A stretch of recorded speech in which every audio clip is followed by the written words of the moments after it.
Assalamualaikum warahmatullahi wabarakatuh. Baik, pada hari ini kita akan melanjutkan perkuliahan kita di mata kuliah Etika dan Keperawatan. Pada perkuliahan kita hari ini kita akan membahas tentang etika atau hukum dalam praktek pelayanan kesehatan secara umum atau hukum dalam praktek pelayanan keperawatan. Seperti kita pahami semua bahwa setiap pelayanan, perilaku, atau interaksi pasti diatur supaya interaksi itu bisa berjalan dengan baik. Dalam tatanan pelayanan kesehatan juga seperti itu. Supaya interaksi antara pasien, tenaga kesehatan, dan fasilitas pelayanan kesehatan bisa berjalan dengan baik, tidak ada satu pihak yang dirugikan, maka diatur lewat hukum dan kode etik. Kode etik akan spesifik mengatur bagaimana perilaku anggota profesi. Sedangkan yang lebih luas itu adalah hukum. Nah, hukum kesehatan itu mengatur bagaimana dalam tatanan pelayanan kesehatan itu berjalan dengan tertib, tentram, tidak ada satu pihak pun yang merasa dirugikan dalam interaksi pelayanan kesehatan tersebut. Baik pasien sebagai penerima jasa pelayanan maupun tenaga kesehatan, salah satunya adalah perawat. Begitu juga dengan fasilitas pelayanan kesehatan itu sendiri, yaitu rumah sakit, puskesmas, atau klinik, itu segala macamnya. Sehingga itu semuanya diatur, bagaimana setiap anggota profesi itu diatur lewat kode etik profesinya yang memiliki nilai-nilai, norma-norma, bagaimana seorang tenaga profesi itu berperilaku dalam memberikan pelayanannya kepada masyarakat. Ya, setiap profesi punya nilai dan normanya masing-masing. Tentu secara umum normalnya tidak bertentangan dengan nilai-nilai budaya, nilai-nilai dasar negara, dan dasar hukum negara Indonesia. Semuanya bisa berjalan dengan baik dalam tatanan pelayanan kesehatan. Nah, hukum tentu adalah suatu produk ya. Terjadi dari peraturan-peraturan perundangan yang semuanya bertujuan mengatur bagaimana tata pergaulan dalam kehidupan masyarakat. Tentu hukum kesehatan tentu lebih spesifik bagaimana tatanan pelayanan kesehatan itu diatur sedemikian rupa sehingga terjadi interaksi pergaulan antara tenaga kesehatan, masyarakat, dan fasilitas pelayanan kesehatan itu dengan baik sehingga dapat menjalankan fungsi dan tanggung jawab masing-masing sehingga tujuan dari fasilitas pelayanan itu untuk memberikan pelayanan yang terbaik tentu dan hasil yang memuas bagi pasien itu akan bisa dilaksanakan dengan baik. Tentu pada prinsipnya, pada dasarnya hukum itu mengatur dua hal yang utama, itu hak dan kewajiban. Jadi hak dan kewajiban setiap komponen itu diatur. Kemudian bagaimana standar bagi fasilitas pelayanan itu harus dipenuhi, yaitu diatur semua dalam hukum. Hukum kesehatan tentu ada komponen terdiri banyak tenaga kesehatan, dan fasilitas pelayanan itu diatur semua. Ada hukum mengatur setiap anggota profesi, kedokteran, keperawatan, kefarmasian, dan ada yang mengatur khusus tentang fasilitas pelayanan kesehatan, rumah sakit, klinik, puskesmas, kemudian itu semuanya diatur. Bagaimana SOP, bagaimana standar, segala macam itu semuanya diatur. Dengan tujuannya itu, maka semuanya diharapkan berjalan dengan baik. Ya, jadi dapat disimpulkan bahwa kode etik atau etika dan hukum itu harus sejalan, tidak bisa dipisahkan. Karena ada kesamaan, ada hal yang spesifik dan ada yang sifatnya global yang diatur kedua tentuan ini. Tapi ada kesamaan yang yang dimiliki antara etika dan hukum itu diantaranya sama-sama mengatur tertibnya hidup. Etik dan hukum sama-sama mengatur perilaku manusia sehingga terjadi ketertiban. Objeknya sama, itu perilaku. Sama-sama mengatur perilaku. Kemudian mengandung hak dan kewajiban.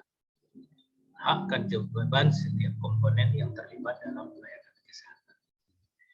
Tapi pada dasarnya adalah mengubah kesadaran. Jadi hukum etika itu tidak ada. Yang paling baik itu adalah menggugah kesadaran. Jadi tidak ada pemaksaan. Jadi menggugah kesadaran untuk bertindak, berbuat sebagaimana mesti. Nah, hukum kesehatan tentu pada dasarnya bagaimana hukum mengatur segala yang berhubungan dengan pelayanan kesehatan. Fasilitas kesehatan itu sendiri bagaimana, tenaga kesehatan sendiri itu bagaimana, dan masyarakat sendiri sebagai penerima jasa pelayanan itu harus bagaimana. Dan juga dengan adanya hukum kesehatan itu memberi keyakinan kepada tenaga kesehatan, ya, karena yang paling rentan digugat, diminta pertanggungjawaban, minta tanggung jawab dan tanggungannya adalah tenaga kesehatan. Karena setiap tindakan itu memiliki risiko. Sehingga saja bisa diduga melakukan tindakan-tindakan kelalaian atau mungkin ada unsur kesengajaan yang bisa merugikan pasien atau membahayakan pasien. Nah, hukum kesehatan perspektifnya tentu memiliki fungsi untuk meningkatkan hasil guna dan yang guna. Jadi bagaimana fasilitas kesehatan itu, tenaga kesehatan, itu bisa memberikan manfaat yang sebesar-besarnya kepada pasien atau kepada masyarakat yang sebagai pengguna jasa pelayanan. Kemudian penjangkau perkembangan makin kompleksnya akan terjadi masalah kesehatan. Jadi kemajuan teknologi di bidang kesehatan ini sangat cepat sekali ya, dan sangat pesat, itu harus diantisipasi dengan kode etik. Dulu kita tidak mengenal bayi tabung, sekarang sudah ada bayi tabung, bagaimana diatur etik dan hukumnya. Dulu kita belum mengenal transplantasi donor organ, sekarang sudah ada, dan bagaimana ke depannya, dan bagaimana etik dan hukumnya, itu diatur semua. Ya.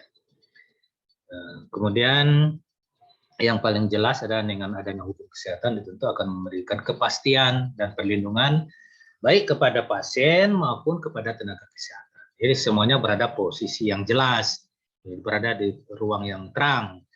Si A tanggung jawabnya apa, si B tanggung jawabnya apa, si A haknya apa, si B haknya apa. Jadi udah jelas, jelas semua sehingga bisa berjalan sesuai dengan kapasitas, hak dan tanggung jawab dan kewajibannya masing-masing. Ini secara umum bahwa filosofi dari undang-undang, apapun undang-undang, terutama undang-undang kesehatan, tentu akan melindungi masyarakat ya. Yang rentan menerima efek yang merugikan tentu masyarakat sebagai pengguna jasa. Itu harus dilindungi dari tindakan yang membahayakan, dilindungi dari tindakan-tindakan yang membahayakan, dilindungi dari tenaga-tenaga kesehatan yang tidak kompeten, dan dilindungi dari fasilitas-fasilitas yang tidak memenuhi standar.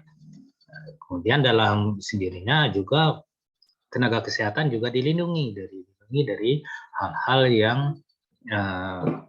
tanggung jawab atau tanggung jawab yang tidak mestinya dibebankan ke mereka. Karena tindakan mereka sudah jelas apa yang menjadi hak dan kewajibannya, sehingga kalau itu terjadi sesuatu dia berada posisi hukum yang jelas, apa yang harus dia pertanggungjawabkan, dan apa yang harus tenaga perawat pertanggungjawabkan itu sudah jelas. Ini dalam hukum kesehatan juga mengatur tentang kredensial, ya, bagaimana hak, kewajiban, dan kewenangan suatu tenaga kesehatan diatur. Seorang calon tenaga kesehatan yang mengikuti pendidikan profesi keperawatan dari D3, D4, D1 sampai S3 itu dididik untuk mencapai kompetensi, dan kompetensi itu dibuktikan dengan ujian kompetensi, sehingga kalau lulus maka dia diberikan suatu tanda registrasi sebagai anggota profesi dan diberi kewenangan untuk melakukan tindakan pelayanan keperawatan di seluruh Indonesia. Nah, dan apabila dia ingin bekerja di fasilitas pelayanan, maka dia harus mengurus lisensi atau izin. Ada surat izin kerja atau surat izin praktek mandiri. Nih, kalau ini semuanya terpenuhi, maka tenaga keperawatan itu memenuhi aturan hukum, sehingga tindakannya legal. Tinggal lagi dalam memberikan pelayanan, dia harus memenuhi standar-standar SOP yang harus dipenuhi dan memiliki kompetensi yang dipersyaratkan. Sehingga kalau itu dilakukan, maka tenaga perawatan dilindungi secara hukum, dan maka dia aman secara hukum, dilindungi. Kalau dia tidak memenuhi standar ini, maka dia dinyatakan melakukan tindakan yang ilegal, maka dikategorikan yang disebut dengan malpraktek.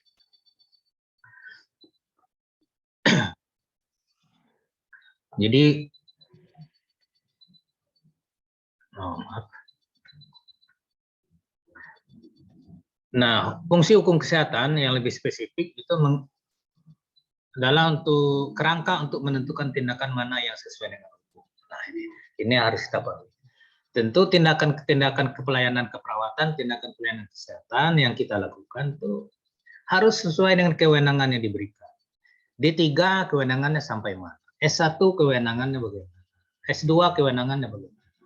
Tindakan keperawatan dengan tindakan profesi lain batasnya mana? Itu harus jelas.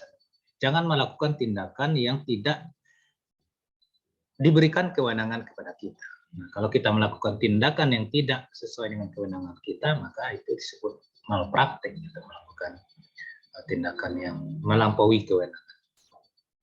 Kemudian membedakan tanggung jawab dan tanggung jawab profesi lain. Ya jelas, karena dalam tatanan pelayanan kesehatan itu ada tenaga kesehatan lain yang berkolaborasi melakukan pelayanan kesehatan.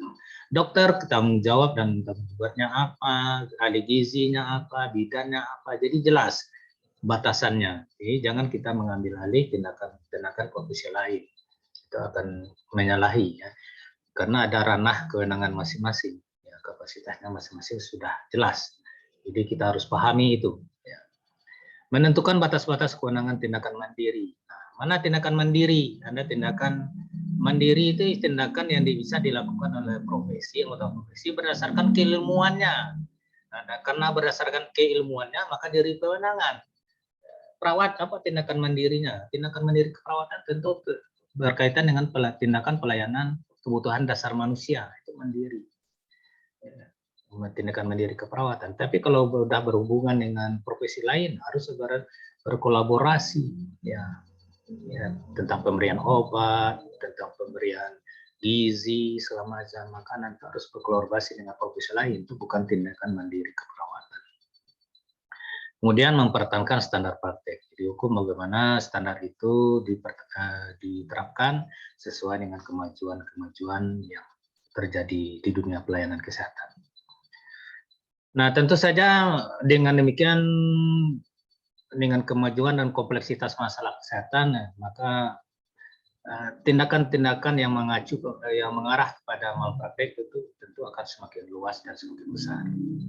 Nah, oleh karena itu kita harus punya strategi dan trik untuk melakukan pencegahan terhadap tindakan tersebut. Yang pertama yang bisa dilakukan adalah ketahuilah kekuatan dan kelemahan kita. Ini sebagai tenaga perawat, yang tahu kapasitas kita adalah kita sendiri. Bagaimana kemampuan keterampilan kita, bagaimana kemampuan ilmu kita, bagaimana keterampilan attitude kita, itu kita yang tahu. Jadi seandainya kita diberi tanggung jawab melakukan tindakan yang di luar kemampuan kita, maka kita harus jujur mengatakan bahwa tindakan itu belum mampu kita lakukan, lebih baik diserahkan kepada orang yang telah mampu, supaya kita tidak terjebak dalam tindakan yang merugikan pasien sehingga kita diduga melakukan tindakan malpraktik. Kemudian delegasikan dengan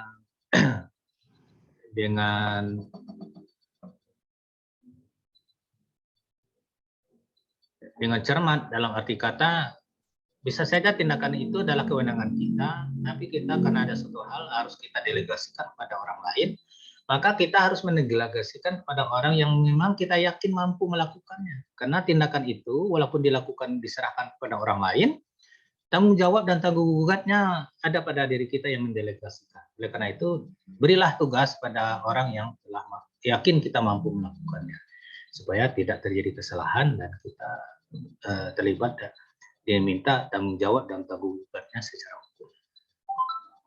Kemudian melaksanakan perintah dengan sepadan. Perintah itu bisa saja dua bentuk ya, lisan maupun tulisan. Kalau kita mendapat perintah secara tulisan, apakah langsung maupun via komunikasi secara telepon atau handphone, kalau itu kurang begitu jelas kita dengar, lebih baik kita konfirmasi ulang, kita klarifikasi apa perintahnya, supaya kita tidak salah melakukan tindakannya. Kalau perintah itu secara tulisan, kalau tulisannya tidak begitu jelas kita baca, lebih baik kita klarifikasi, kita konfirmasi ulang itu apa maksudnya, supaya kita juga tidak salah melakukan tindakan. Nah, kalau itu kita salah, itu akan kita terjebak lagi kalau dugaan melakukan tindakan malpraktik. Nah, ini tindakan yang paling benar, paling besar kesalahannya, yang paling banyak digugat itu adalah karena ini tindakan delegasi, kolaborasi, bukan tindakan mandiri, itu dalam pemberian obat. Ya. Maka kita sebagai tenaga perawat harus hati-hati, waspada. Maka prinsip 5B minimal kita harus terapkan. Ya, kita yakin betul sebelum melakukan pemberian obat ini, terutama obat-obat yang memiliki sensitivitas terhadap pasien, ya, harus kita teliti dulu. Ya, 5B minimal ya. Sekarang udah banyak, ada 7B, 9B, 12B, segala macam. Jadi kita minimal 5B ya. Ya, benar pasiennya, benar obatnya, benar dosisnya, benar caranya, benar waktunya, dan benar dokumentasinya. Minimal itu ya kita terapkan. Sehingga kita yakin apapun kita lakukan itu sudah benar. Kemudian bina hubungan dengan baik dengan pasien. Nah, ini nampaknya di Indonesia nih spesifiknya ini. Hubungan baik itu bisa memaafkan dan hubungan tidak baik bisa menyalahkan. Jadi kita ciptakan hubungan yang baik supaya kita bisa saja karena kelalaian kita, ya bisa saja kita berada dalam tindakan malpraktik, tapi dengan hubungan baik, insya Allah kita bisa dimaafkan ya, walaupun kita tidak berharap itu terjadi ya. Tapi kalau kita hubungannya tidak baik, yang benar aja bisa jadi salah. Jadi hati-hati. Baca sebelum tanda tangan ya bisa saja kita dalam pelayanan kesehatan diminta tanda tangan karena tanda tangan adalah konsekuensi hukumnya adalah sah sebagai bukti hitam di atas putih, tidak bisa dibantah lagi. Oleh karena itu hati-hati sebelum tanda tangan, baca dengan jelas, kalau sudah paham baru jelas konsekuensinya baru tanda tangan. Dokumentasi. Nah, dokumentasi ini dalam pendokumentasian apapun dimanapun itu memiliki filosofi. Kerjakan semua yang tercatat dan catat semua yang dikerjakan. Nah, itu harus kita patuhi. Kalau kita itu lakukan, insya Allah kita aman. Karena dokumentasi ini adalah bukti autentik di pengadilan. Jadi kalau kita memberikan obat, catat semuanya. Obat pasiennya siapa, obatnya apa, dosisnya apa, caranya apa, kapan diberikan, waktunya, dicatat semua. Jadi kalau terjadi sesuatu, kalau kita dibawa ke pengadilan sebagai bukti, itu kita apakah yang kita lakukan sesuai dengan tentuan atau tidak. Ya, kalau semua yang kita lakukan adalah benar, mungkin konsekuensi hukumnya tidak ada atau minimal. Dan yang terakhir tentu kita harus patuh dan taat pada aturan hukum dan kebijakan dan aturan-aturan yang tempat di mana kita bekerja. Itulah singkat penjelasan tentang hukum. Mungkin itu yang Bapak bisa jelaskan di media ini. Kalau ada hal-hal yang perlu dipertanyakan, yang belum dimengerti, kita bisa diskusi di luar media ini atau di setiap pertemuan selanjutnya, atau bisa saja pertemuan di luar kelas, kita bisa berdiskusi tentang hal ini untuk lebih memperjelas atau ada hal-hal yang perlu kita diskusikan lebih lanjut. Terima kasih atas perhatiannya, mudah-mudahan ini menjadi menambah wawasan kita di bidang hukum kesehatan. Terima kasih. Assalamualaikum warahmatullahi wabarakatuh.